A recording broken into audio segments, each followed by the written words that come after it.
Yon mga boss, bali may ipapakita ko sa inyo. Yes! Bali, itong Google Map natin. Ayan, papakita ko sa inyo. Bali, nandito ako sa may West Avenue mga boss. Bali, ito. Ayan yung EDSA. Ayun o. Kita nyo na, circle na yan eh. Tapos ito, Quezon Ave. Ngayon, ito yung deliver natin itong pula. Lalabas tayo dito sa may EDSA yan o. Nakita nyo ba yan?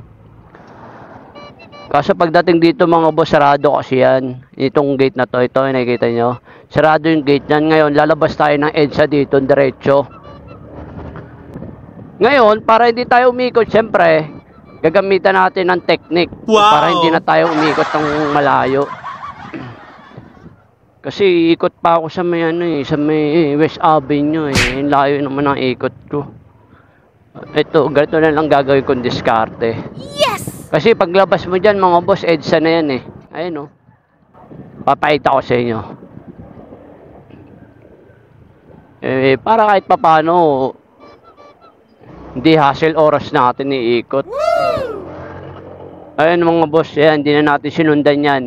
Ngayon, paglabas natin dyan, one way na yan. Tingnan mo, iikot pa tayo pag ganyan, diba? Ang lapit na natin eh. Ngayon, tatry natin dito dumaan sa gilid. Ayun o, EDSA na yung mga boss, Quezon Ave.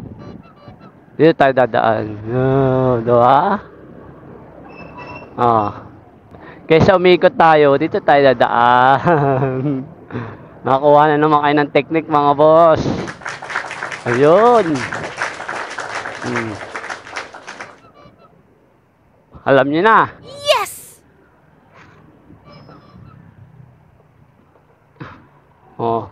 Kung umikot pa tayo, ang layo, di ba? Sayang oras. Ngayon dito tayo dadaan sa gilid.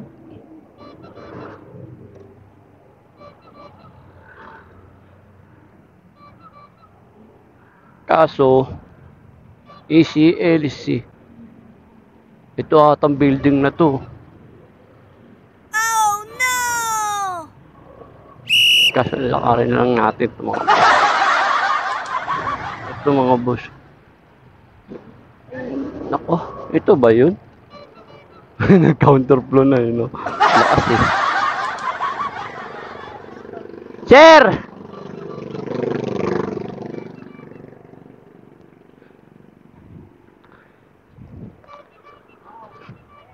Sir, dito ba yun, sir? Ano yan? CCTV. Kanino? Ano pangalan? Oh, ECL. Kaya no, kay Kisha, Okay. Mercado. Saan dito? Sa taas. Okay. Sir, marami to. Ay, si ma'am.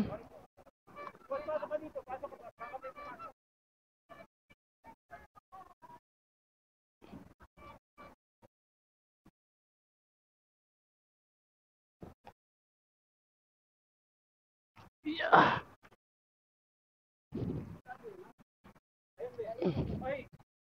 Boss, pasok. Meron pa, ma'am. Kaya, ma'am? Thank you po. Sa third floor pala. Yan, mga boss. Bali, bayad na pala yun si ma'am.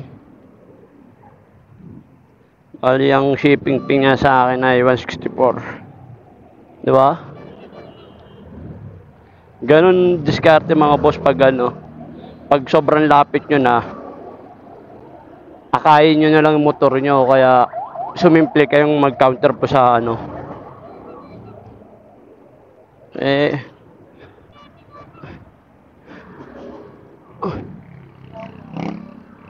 pero syempre, mahali pa rin yun. Nasa sa inyo pa rin yun mga boss. Kung gagawin nyo o hindi. Kung gusto nyo umikot, hindi umikot kayo. Pero ako, dahil matagal na sa biyahe, alam ko na yung pasikot-sikot dito. Kaya pagdating sa biyahe mga boss, dapat may technique rin kayo. Kaya yun lang.